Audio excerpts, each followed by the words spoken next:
Greetings, welcome back to Old Ways Rising Farm YouTube channel, where we are finishing up our brain tan, or more appropriately called fat liquor dressing hides.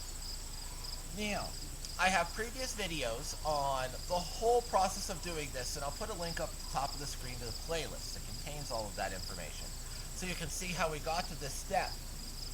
But just to do a really quick summary here at the beginning, fat liquor dressing is a method of softening hides before they're tanned. Okay? Brain is a way to do it, egg yolk is a way to do it, and fat plus soap is a way to do it. Okay? We did the fat plus soap method on these. So you soften them, but they're not tanned in any way. They're not preserved. They're just softened, and if they get wet, they will revert all the way back to their rawhide condition. Now, the traditional way to go ahead and actually tan those hides is with smoke. The formaldehyde in the smoke will react and interact with those oiled protein fibers, and it will prevent them from ever again collapsing fully to the rawhide condition. Okay? So they already have all of those lovely oils that we force to penetrate the hide with the fat liquor. And now they are fully impregnated with the formaldehyde, as well as all of the lovely color that the smoke gives it, and resins from the wood, and all of those wonderful things which make true actual buckskin. Okay? So we have just completed this. I'm taking this apart. These couple that are festooning my shoulders are all the way done, and I'm happy with. There's a couple here that I smoked before getting them 100% softened, because these two hides were just really fighting me in a couple places, and I kept re-soaking, re-softening, re-soaking, re-softening, and it just wasn't going well. And when I get one spot fixed, I'd lose another spot. So I gave them a smoking, so the spots that are good and done will never fight me again, and I can work on the trouble spots. So these two are going to get another round of fat liquor dressing and loosening up and stretching and all of that business. And then they'll be smoked again. And then I have a couple here that ended up on the cool side of the lodge behind me that just need a little bit more smoke. They're fully soft. And they would be usable as now. I just want to even out the color a little bit more, really. Okay? So this was a very successful little exercise. We did 3 rounds of soaking in the smoke here over top of this lodge behind me. A couple more of these will get another round or two after they're finally dressed. And I'll just, since I'm going to need to re-smoke these, I'll just put these in a better spot here. Get them a little bit more even in color. And we filmed it all, so you can come along for the ride. So if you're interested in such things, come join in. Okay, so I have done a little bit of work. I got all of these willow branches all stripped down, taken the side branches off, and dug a fire pit in the middle. Now that fire pit is, I'd say about 1.5 feet deep, and then I left the dirt that came out right around it. Don't go far with your dirt. You're going to want to put that back somewhere, okay? This is a hole in the middle of the yard that we're going to want to fill in when we are finished. So, how I'm putting these willow branches in the ground is just kind of measuring a pace out, going in with the digging bar,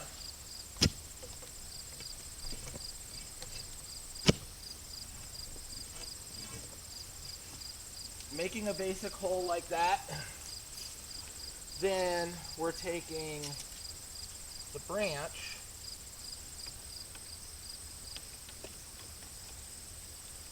and sticking it in there, stomping it on down,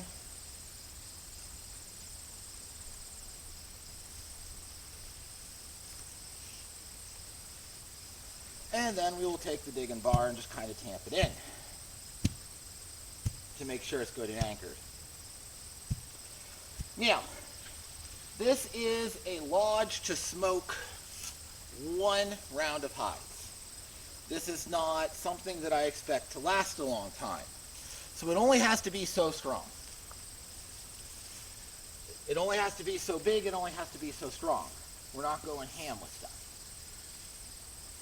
Now to form it up, I'm going to take these branches, I'm going to pull them into the middle, and we're going to just tie them off with a couple of quick lashings. Now, one of the things that's really nice about willow when you're doing this sort of thing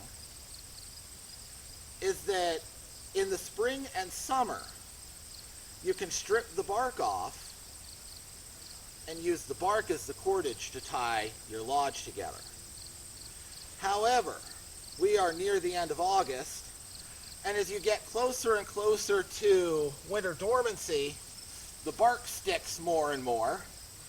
And try as I might, I couldn't tear the bark off of these things in strips long enough to use to make a decent lashing. So I went to the grocery store and I bought some string. Okay? So that is a function of time of year. If this was April instead of August, I would be doing this with the willow bark itself. Okay? Put a couple lashings on each one here.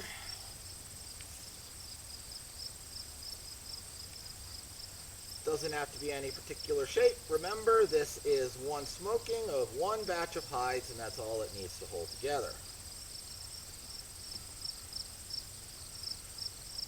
So we don't have to be too awful fancy on it. Just good enough.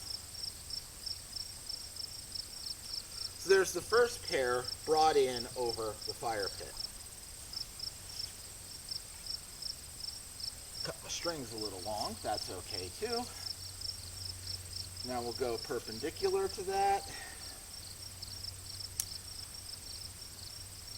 We'll bring the next pair in. This one is lithe enough, I think I can get it. No, can't. About to break. Actually did break a little bit.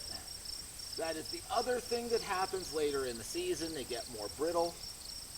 That's okay. That's not an unsalvageable error.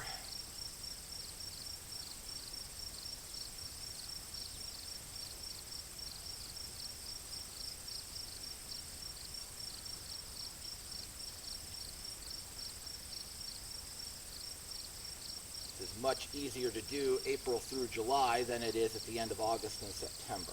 Mm-hmm.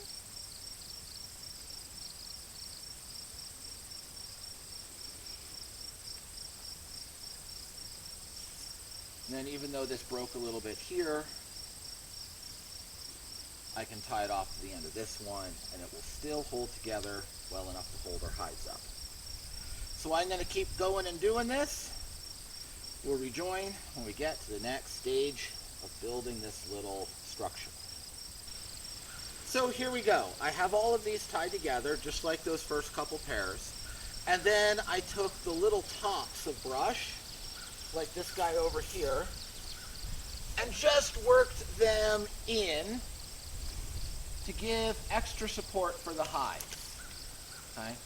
They're just woven in all through here like that, just so that the ends can sit on those and they aren't all flopping down into the inside, so we can get good coverage around it. It's weak and floppy, but that's okay. This is a smoking frame. This isn't a major structure, and this isn't going to be here all that long, right? Smoking frame for one project. Now, we're ready to actually start using it. So I am going to start a little fire down in that fire pit and let it burn all the way to coals. I'm going to grab the hides and I'm going to grab some punk wood, and then we'll talk about the actual smoking process. We have a little fire here, and it's still working through its last little bit of fuel, but it's burnt down to the point where it's not going to flare up and make a whole lot of flames. Also, even when this fire was at its highest, it never came up out of the hole. That's the advantage to doing this dug down in a hole, with the lodge keeping the hides away from the side. Because if the flames ever lap at the hide, it's probably not going to ignite it, but it's going to shrink it and make it really, really hard and stiff. And you won't have your nice hide anymore. So I've got these softened, oil liquor softened hides, and we're just simply hanging them out on the line. Okay? All we're doing, I want to keep them close to the ground, and this is where these little weavers that I put around the edge are really going to help, okay? Because they're going to support these and help hold them up. A couple of small pieces of hide here. Those I'm just going to let hang down in a bit. From there, yep, he'll sit there. I want to be able to get all of these up on the smoking rack, but I don't want them to overlap with each other. Okay? I want every part to hang free and not be overlapping so that the smoke can get to them evenly. Now there's two in this collection that just no matter what I did, they just did not want to come soft in a couple of places. Most of the hides are soft, but they have individual spots that are real trouble spots. So I'm going to go ahead and smoke them anyway. And what that'll do is the spots that are good and happy will then be prevented from ever getting hard again. So I can fight with the trouble spots without worrying about losing all of that work on the good spots. Keep hanging these up. It's totally fine if they drape down in, as long as they're draping free. They're up off the ground, so that when we cover this with one of these tarps I've got over here, everything will be enveloped with the smoke. That's called what you don't want to do with your fleshing knife. No project is perfect. We'll still use it. Oh yeah, we'll get a lot of use out of that hide. And this is the one that was real crunchy. This really thick neck. That's a real crunchy piece. Get it down like that. Okay. So we have our lodge festooned with these hides. And notice that none of them are right up on top. This up here is where the heat's going to build. Okay? So I don't want the hides directly above the fire pit. Because even though I'm about to take punk wood, and this is now burnt down enough where I can do it, I have my bucket of punk wood. And this is wood rotten, and it's just crumbleable. Okay? Just crumbly in your hands. You don't want pieces that'll crumble and still make long strings. They have too much cellulose in them and can flare up.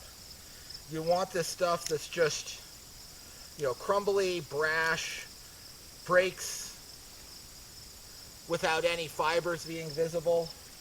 And we're going to fill this fire pit with this punk wood to get a whole lot of smoke. And again, the hides are well away from the pit, and the pit will contain the flames, and they're not above the pit, so they're protected. So if there is a little pocket of something in here that's capable of flaming up, it won't be able to contact the hide and touch it. This is a very safe way to go about this. So I'm going to put a layer of this dry punk wood down.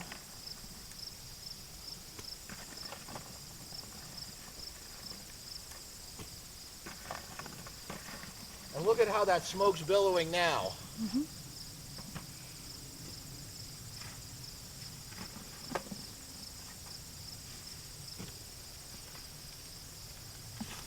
Okay. And then I also have some of this wetter punk wood. And this stuff is just almost compost. Okay? Just dust. And I'm going to put a few pieces of this on top, so that if it does decide to make a couple of flames in there, this will catch them.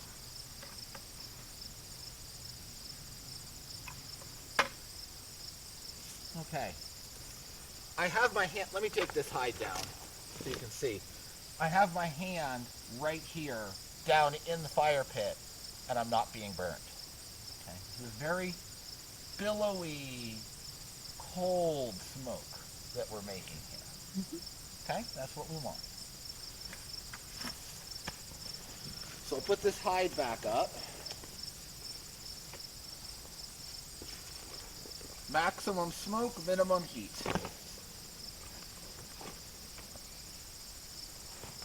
But you do have to have a really good bed of coals underneath that punk wood because it's not going to sustain flame in and of itself. Okay. Now we just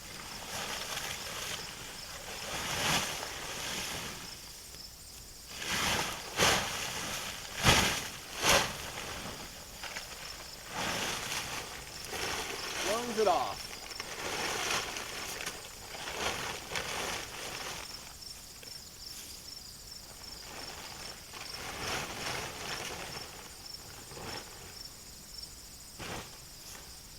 And we keep all of that smoke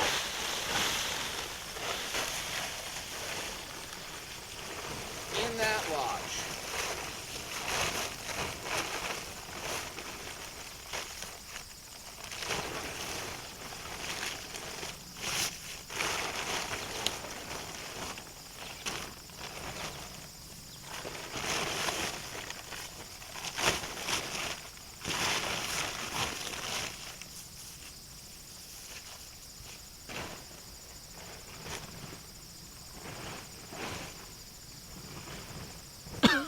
Just like that. Nothing fancy. We've got a whole lot of smoke. A little's gonna leak out and that's okay. And now we watch it and we wait. You do want to keep an eye on it. You want to make sure that you don't have any flare-ups inside. If you do, you've got to get all this off real quick because that tarp will burn and that will not do anything good for your hides. Okay. So the fire, with all of the care we're taking to keep it just a low, smoky, cool fire, that will keep it from flaring up, but we still have to watch. We still have to be attentive. Okay, you can't do this and then go do your grocery shopping. Right, you want to be here with it, keeping an eye on things.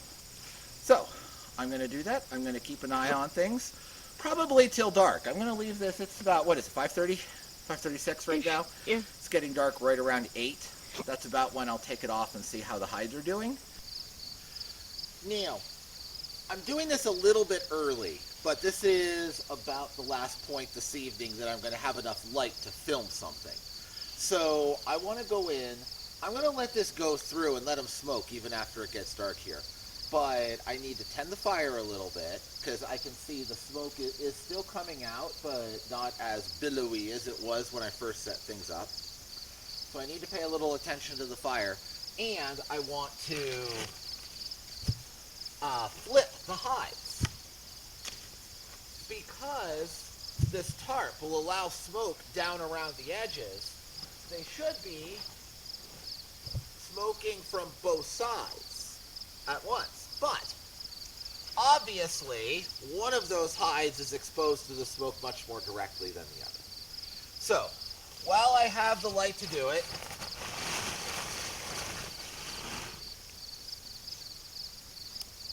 we're going to look in. And oh baby, look at those pretty tan Those look hides. nice. Right, really, really nice stuff.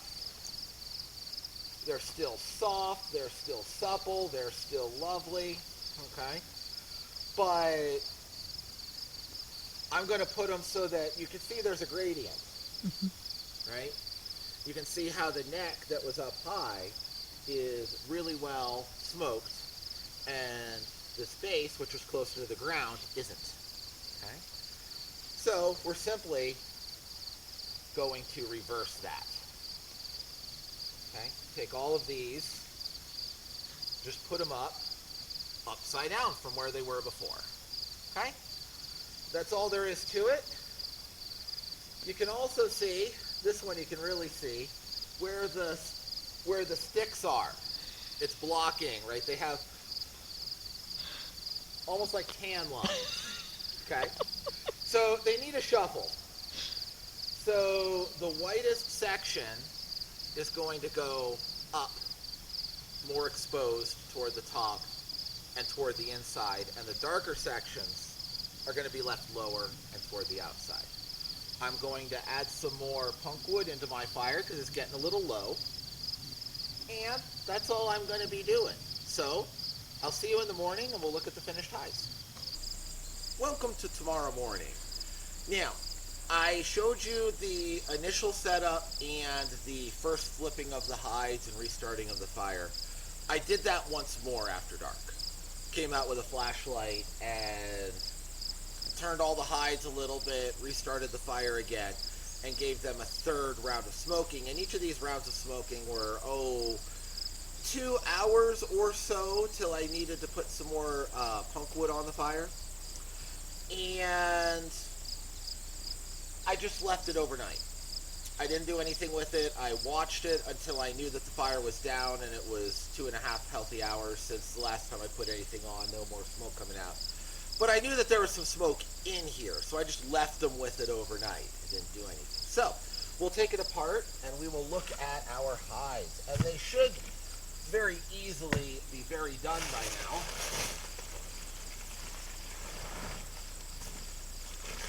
Okay.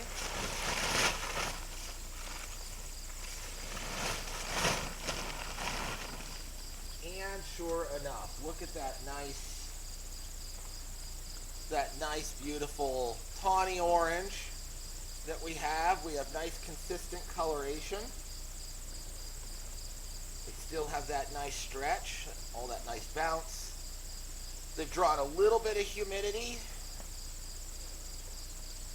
here overnight. This is a very absorptive material, right? It absorbs and wicks water very, very easily. A little bit of surface dust on them. That's just because I wasn't using 100% clean tarps. That's just on me. That'll brush off, no problem. And we've got a bunch of nice hides. So, this will add to the repertoire of ways that you can smoke your hides that's available on YouTube.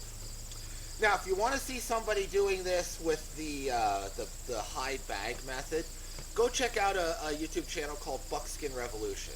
I don't have any relationship with that channel, but I've watched their content. It's quite good, and it will show you another way of doing this same process.